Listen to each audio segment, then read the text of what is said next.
Well, hello. Greetings from the other side. It's like a news broadcast.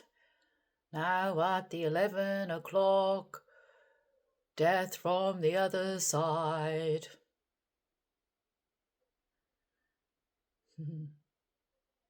It isn't all serious, you know.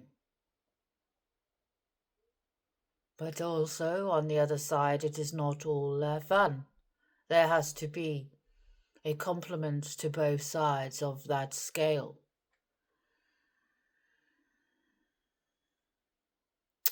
So, death, isn't it an interesting word? Why do we use the word death? What does it mean to you? How does it resonate within you? For those who are aware of ourselves, it's just a change.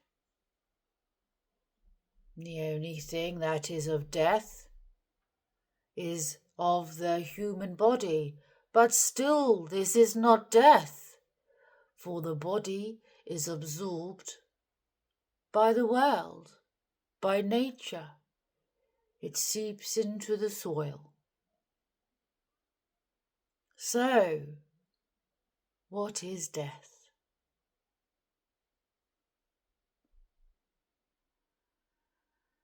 We are aware that the heart yearns and becomes in distress when a loved one is no longer within that physical body.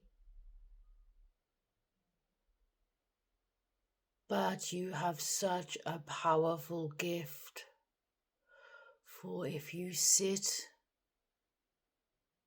and if you invite spirit to blend with yourselves, to come close, to touch you, the love that you can feel supersedes the touch and the vision of the physical body.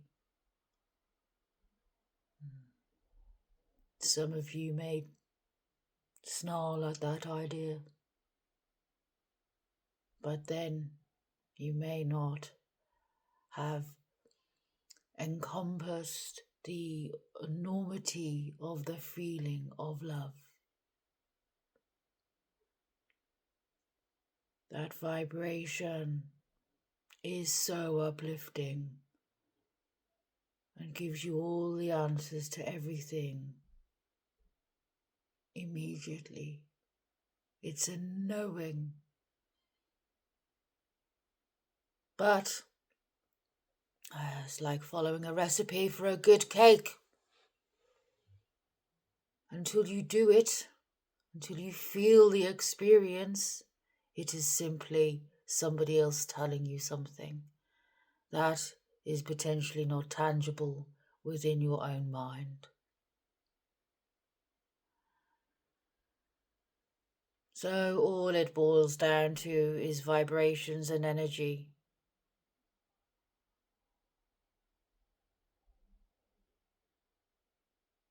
Not everybody can do this trance side of life. Not everybody can be a medium and receive the contacts in that way.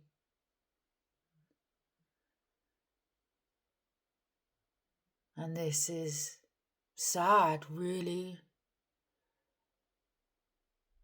because potentially they might be missing out on something, but you do not know what you're missing out on if you don't experience it in the first place.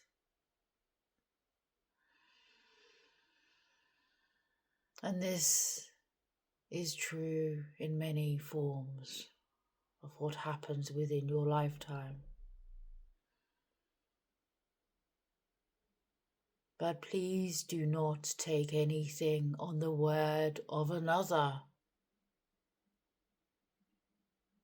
Listen, by all means, and take that information, absolutely, or not in some cases, but believe in your experiences too.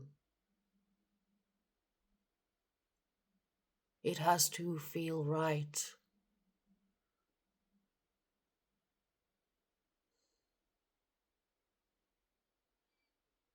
One of the fights that you have is of the mind and of the heart and often of the stomach. And you battle all through life. But that is of the physical experience.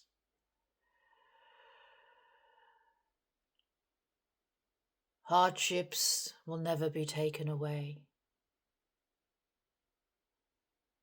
What is deemed as luxuries for some will never be taken away. But these are all experiences and are all man-made.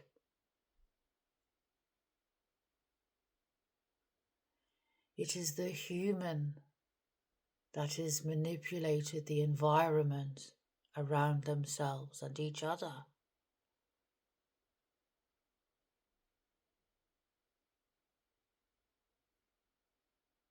Where are the communities? We all, for the majority, live in small houses whilst in the physical plane. These little boxes. We do not necessarily communicate with our neighbours.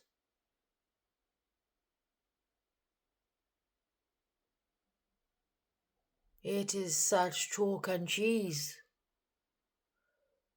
For within our existence, within our energy, we all blend. We are a collective. We don't live in little boxes.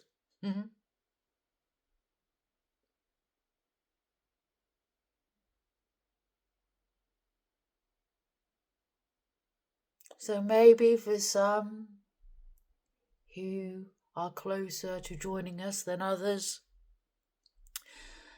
that yearning of family, that yearning of connection, that yearning of love resonates. For this is what will be experienced once the energy is absorbed, is embraced by the energy of us.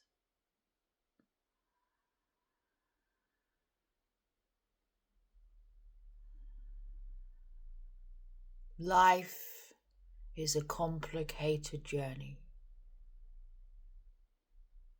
because you have a brain.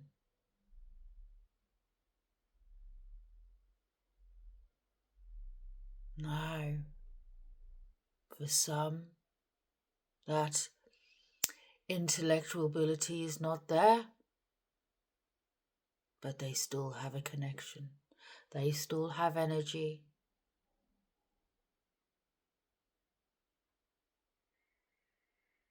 And it is of such a unique experience for some that they are not able to convey within this physical realm.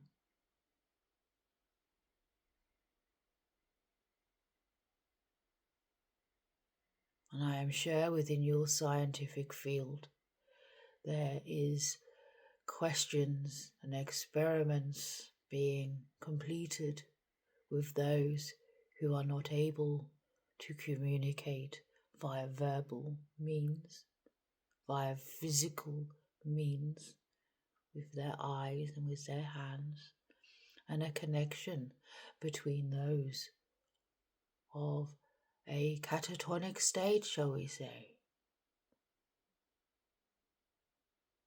For you are not deceased of this life. The neurons and the electrons, the energy is there. And can it be communicated with?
Ah, gosh. Blimey, that's really light. Okay, there we go. That was a little session there. And yeah, let me know your thoughts. Thanks.